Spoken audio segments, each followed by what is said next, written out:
Well, it looks like June 3rd is going to be an interesting day, especially for Rod Rosenstein.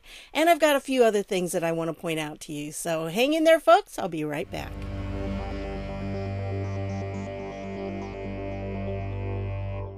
Hey, everybody. This is Deb with Truthification Chronicles. And yep, on June 3rd at 10 a.m., supposedly, hopefully, there will be a committee meeting of the Senate Judiciary, and they are going to be grilling Rod Rosenstein.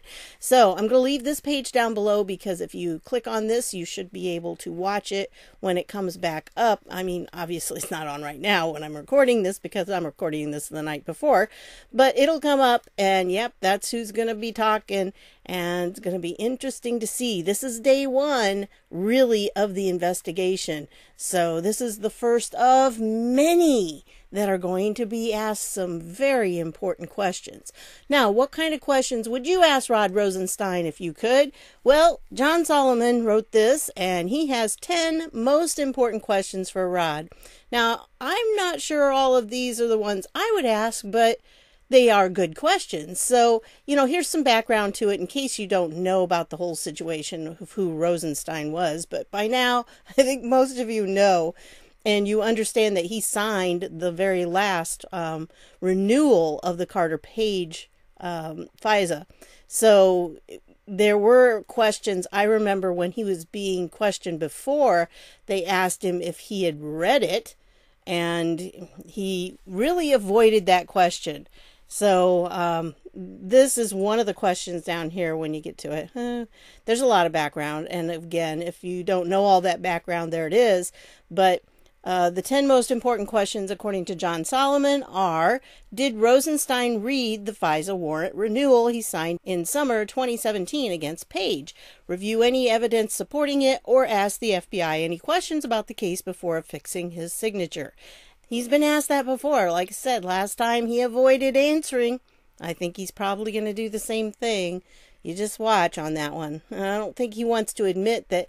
I don't know, either he didn't read it, which I find not really the most likely situation, or he knew what was in it and he knew it was fake and he still signed it anyway. That's what I think probably happened. Number 2, does the former number 2 DOJ official now believe the FISA was so flawed that it should never have been submitted to the court? Does he regret signing it? Number 3, given what he now knows about flaws with the Steele dossier and FBI probe, would Rosenstein have appointed Robert Mueller as the Russia special counsel if given a do-over?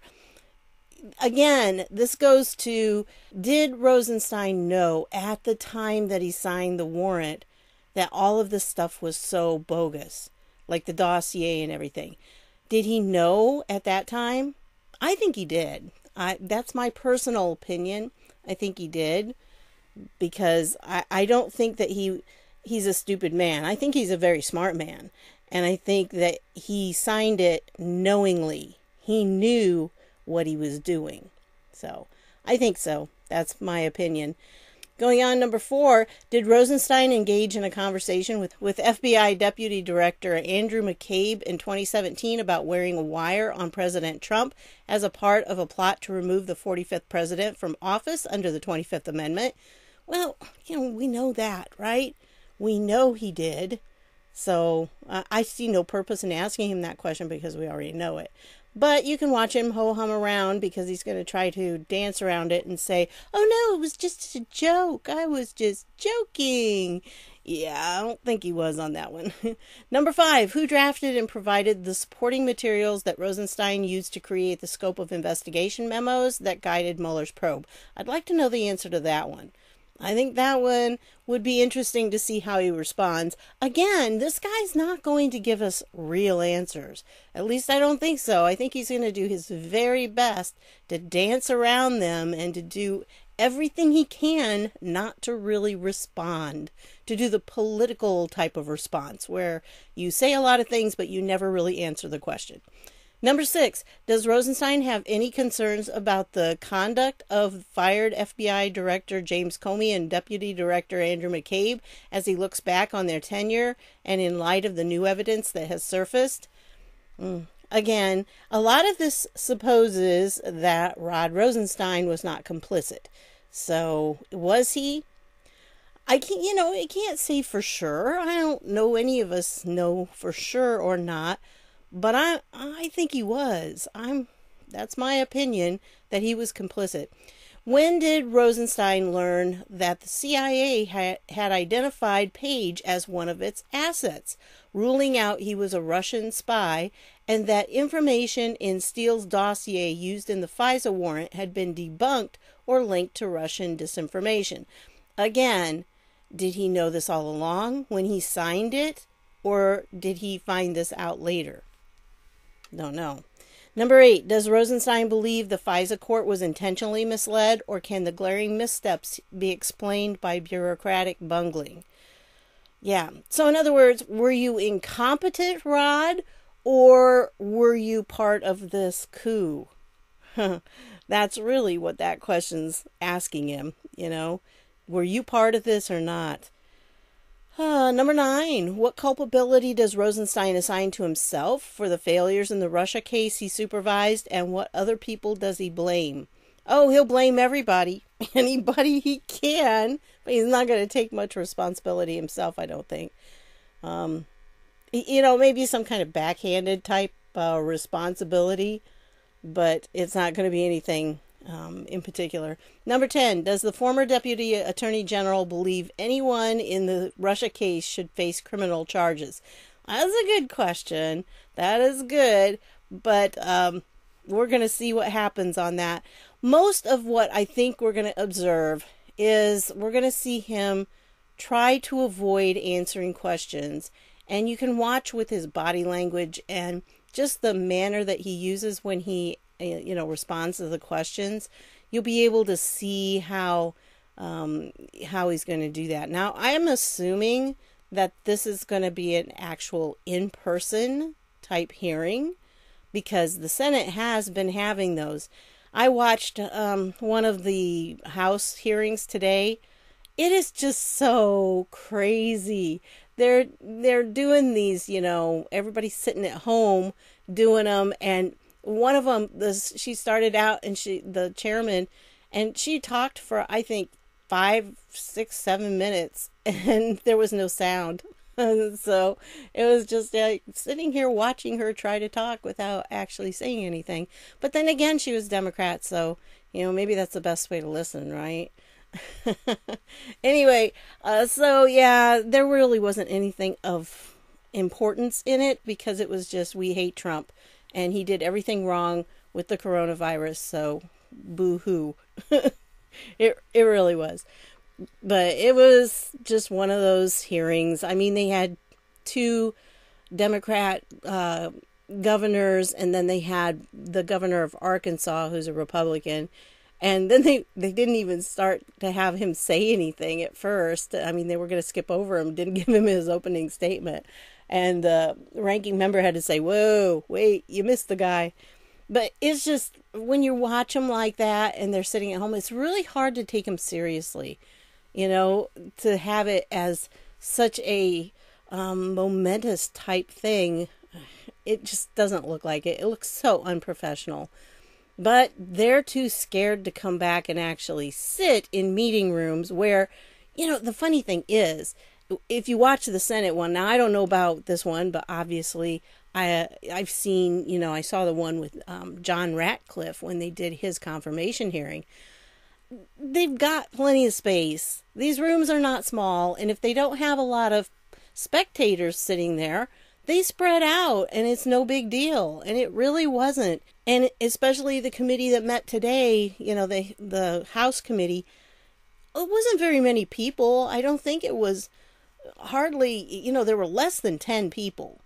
And so if you can't have less than 10 people in a room that size, that's just insane. That's just so crazy. I don't think they should get paychecks. I really don't, because that is not working. But anyway, I'm sorry. I digress. But anyway, so this is what John Solomon says he would ask Rod Rosenstein tomorrow. We'll see what they actually ask. Now remember, I'm recording this the night before, so That's why I said that. Okay, and then we want to go here because this kind of has to do with the same thing. John Brennan is, on the warpath. There should be no place in American society, much less in our government, for the depravity being demonstrated daily by Donald Trump. Members of his cabinet who enable such behavior are betraying their oath of office by supporting an increasingly desperate despot. Oh, this is a very sad, angry man. And then George Papadopoulos comes back and he says, Italy, Australia, and the UK have flipped on you and are cooperating with the new investigations into you. Good luck. So, see, I think Papadopoulos knows more than a lot of people about this, because I think he's part of some of this and he knows some of the players. So I do think that he has a little more knowledge and insight. And so if he says that Italy, Australia, and UK have flipped on Brennan, I think that's probably true. So that's good to hear. We want to make sure that the corruption's exposed, and that's a really good way of doing it. Well, speaking of corruption, well, the Flynn thing is still going on. And I'll tell you, this Judge Sullivan, he's digging a hole for himself. But I'm really surprised that the three judges, the circuit judges, Henderson, Wilkins, and Rao, are the ones, and they were going to rule on this. And I think Cindy Powell was expecting them to say, yeah, you need to just dismiss this case. Well, that's not what he said, or what they said. And so they have ordered there to be further ordered that the petition for writ of mandamus be scheduled for oral argument before this panel on Friday, June 12th. So it's being extended out to June 12th, and I guess they're going to have oral arguments, which seems really odd. There shouldn't be anything to argue at this point. I mean, the judge should not be playing prosecutor. Plain and simple. The guy shouldn't be. But anyway, I'll leave the link to this down below, and that's what we're looking at. So now we're looking at June 12th. And for the one person, I can't remember who it was, but back when I did a video called Flynn Freed, or Freed Flynn, yeah, whatever it was. The names start going, get mushy in my brain after a while, because there are a lot of videos I've done, 600 and some. And anyway, there was one person when I did that video, they said that I had my screen, my thumbnail was not right because he hadn't been freed yet. And you know what? I said it was a technicality at the time. Yeah, I was wrong. Okay. I was, because I jumped the gun. I assumed that since it should have been, this way, that if it'd been any other judge or any other situation, Flynn would have been freed a long time ago. Yeah, I forgot. We're fighting a war here, aren't we? Because that's the way they run. That's the way they work. Anyway, I'll leave the techno fog thing here for you. And then I just wanted to share this with you because this is a local poll from a local TV station. And I thought it was interesting, and you might be interested in seeing it. What are you hesitant to go to since the coronavirus? And this is how it came out. So around here, people are saying 43% of the people say nothing. We're ready to go back 100%. And we really have done most of that. I don't know. There aren't a lot of things that are still closed at this point. There are a few, but most of it's open, and the restaurants are open to some degree, but not fully at this point. I think everything should be opened up, though, by July 4th. And as far as I know, we're right on track for that. So I don't think there'll be a problem with that happening. And when you're looking at all these riots and everything, you sit there and go, the whole concept of wearing masks and social distancing, it's stupid now. At this point, it really has become a moot point, because in the fall, they're going to claim that, there's going to be this huge spike because of all these protesters and everybody all together, and yeah, it's going to be awful. Well, we'll see. I don't think it's going to, because I think some of the preliminary data coming out of Sweden and out of actually some other countries is starting to show that they really are not having a resurgence. And if it is, it's very small. So then I wanted to share this with you because, well, you know, George Soros, guess what? This is Tom Fitton here, and he says Obama gave Soros taxpayer money and allowed him access to the State Department. So, yes, I'm not going to play this one for you. It's just a matter of Tom Fitton saying basically that. And that, yes, that's what was going on. So I think things are going to start spiraling in on George here because, you know, he's behind a lot of stuff. And his money has gone to fund many, many, many things. So I think he's probably going to get caught. And I think it's huge that Fitton, you know, they're finding this out, that they're getting documents to support this. And they have the evidence now. So I think this is huge. I mean, our taxpayer money went to George Soros. Yeah, I think this is really something that we should be concerned about. Okay, and then, again, not going to play it, but I will leave the link down below if you want to watch it, because some of you have already seen this. This is just a reminder of Project Veritas. They have this clip of Bernie Sanders' campaign staff, and this is what they said would happen if Bernie didn't get the nomination. So, is that what's going on here? Because they said if it goes into a second round at the DNC convention, Milwaukee will burn. So are they behind some of this? Is that who the people are? Or are they Biden supporters? Or is it just Antifa being paid by unknown people from the left? So I just thought I'd remind you of that, though. But this guy definitely says that that's what they would do. And then I wanted to show you this. Undercover Huber, you know, he comes up with some really good stuff. And on this one he says, how come no professors have produced a mathematical model showing exponential growth in rioting and destruction unless the rule of law is enforced? Yeah, remember what I've been telling you, that the governors and the mayors are the ones who really are responsible for quelling this right now. It is not President Trump's job at this point. I think he's going to have to make the statement and put the process in motion to put into effect the Insurrection Act of 1807, because things are getting worse. And except in D.C., and it appears in D.C., it's a little more under control because the military has a bit more leeway there. And speaking of, this is just something, you know, I watched what was happening, and then I read this report about it, and they're all saying, oh, Trump gassed people and everything. And, I was at my parents' tonight, and they were watching the CBS Nightly News, and I rarely watch the mainstream media. But I sat and watched it with them, and Cory Booker got on there, and he's like, well, if you're going to gas somebody, Trump, gas me first. And I'm like, okay, yeah, take him up on that, okay? But, you know, it's just, this is not true. It is totally false.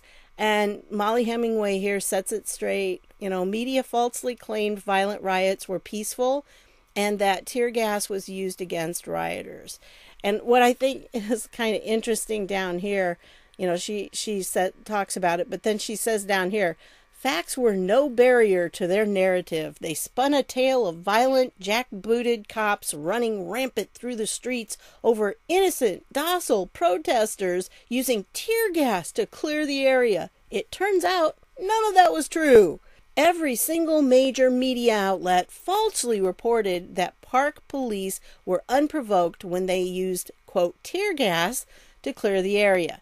If any of that were true, it might mark the first time in history that cops without gas masks launched tear gas in an area that the President of the United States easily walked through minutes later. I mean, really, folks, Just lies, lies, lies.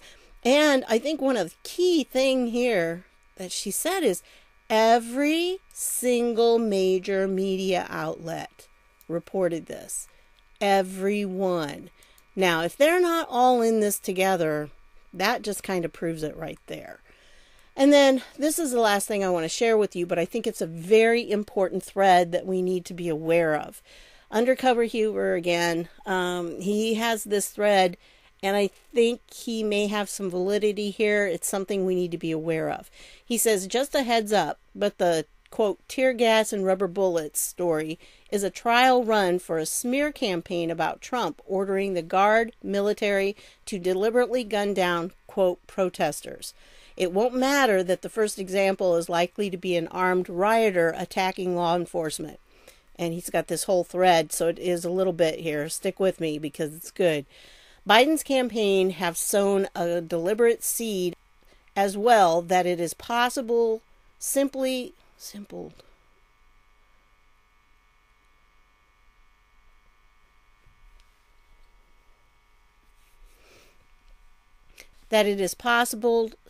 to shoot to wound in a life-threatening crisis situation. Ergo, any death is a deliberate choice. Every law enforcement officer knows that's ridiculous. That won't matter either. The evidence will be hearsay, cropped pictures, edited videos, wrapped in outrage and raw emotion. Any questioning of it will be denounced. Repetition will be used to make the story appear definitive. No evidence will be provided that Trump ever ordered anything. Instead, his tweets will have, quote, set a tone, or an atmosphere, or it was a dog whistle only the military can hear. Then the story will move quickly onto what should be done about this heinous crime.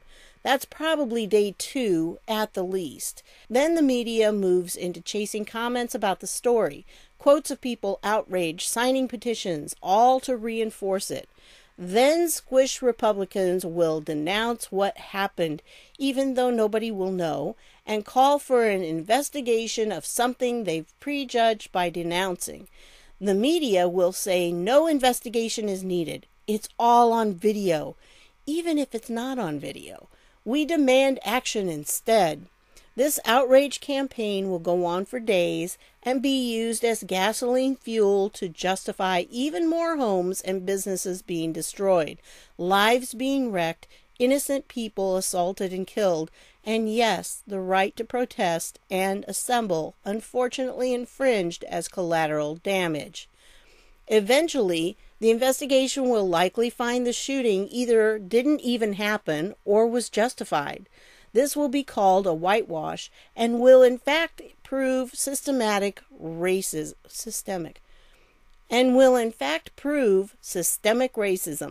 This is a never-ending loop. Won't matter if the military shooter was black or Hispanic either. In the unlikely event that there was something wrong with the incident, no matter how little, that will instead prove the case that Trump is a murderer because he's commander-in-chief. How did a systemically racist system give the right result? Because the protests forced it. Perfect. Then, an independent investigation, probably funded by the same people who fund Fusion GPS, will announce it has proven Trump may have ordered the shooting if it happened, and refuse to produce any evidence. The parts and quotes will be removed from any media headlines. Statistically speaking, many people a week are shot and injured by law enforcement trained to operate in an urban environment enforcing domestic laws. Add in the military in unfamiliar territory and widespread chaos and rioting, it's a recipe for this scenario playing out. Plus, add to the mix ongoing shootings by other criminals or gangs or citizens in justified shoots protecting their property and lives. You've got a big pool of shooting incidents to pick from. Antifa and the media only need one, and it doesn't even have to be true to work. Those interested in maintaining law and order and informing the citizenry of the facts need to consider how to counter this campaign, because if the military deploy, it is coming. It's only a matter of time. And then he added one other tweet here. And just to be clear, the preferred scenario is that the local governors and mayors deal with the situation in conjunction with federal authorities, get the rioters off the street, and avoid the need to deploy the military in the first place. That's what's supposed to happen. But I can see this scenario playing out. I think that no matter how it works, people are going to, well, I should say the Democrats in power are going to be putting out the narrative that Trump is wrong for deploying the military, which is really kind of ironic at this point, because they have been sitting there yelling about him being a dictator. And then they're saying, oh, but he's not doing anything. Well, if he's not doing anything, that's really not what a dictator does. But then they turn around and they want him to be a dictator. So it's kind of crazy. In that whole hearing that I listened to today, they were talking about the coronavirus. Well, he didn't do enough, of course. He didn't do the right things. He sat back and let the actual governors and the mayors of the cities, they had to make their own policies and had to get their own supplies. How dare he? It's like, have you read the 10th Amendment? Yeah. That's kind of what the 10th Amendment tells you is supposed to happen. And so they don't even really know how our country is supposed to be run. They think that the government needs to step in whenever they think it's appropriate and not according to the actual Constitution or our laws. So, can this happen? Yes, it could. It could be, and I expect that when Trump does have to finally bring in the military, that people are going to see that as a horrible thing, and they're going to blame him for anything that might happen, any little tiny incident, true or not. Like it said in this thread here, it doesn't necessarily have to be true. They just have to repeat it a lot. Because if they repeat it enough and they put enough emotion into it, they'll be able to manipulate people into thinking that it's true, whether it is or not. It doesn't matter. They've done that over and over to so many people. So anyway, and then I just wanted to point this guy out, David Dorn, because he was a retired police officer and he was killed in all of this. And I just want you to remember him and his family in your prayers, because he tried to do what was right, and he was taken down, and it's really sad. So anyway, I'll leave the link to this first post up here, and you can follow the thread then, and read through it, see what you think. If you think differently, that's fine. Let me know down in the comments. I just think that this is probably what's going to play out. Or at least something similar, because the minute Trump does put the military out there, the left is not going to like it, and they're going to do everything they can to try to make it a horrible thing, even though it's not, and even though they're going to probably save lives by deploying them and getting them out there to stop the violence. I don't think it'll take much once they get out there, because if the people right now, a lot of the rioters understand that the cops are told to stand down. So they're just standing back, and they're not supposed to be stopping this in some places. And I think because of that, the rioters know that they pretty much have free reign. So I do think that that's going to stop when the military comes in. I don't think they're going to be too brave once they're facing a line of military men. So anyway, that's what I've got for you on this one. I want to thank you for stopping by, and I'll see y'all later.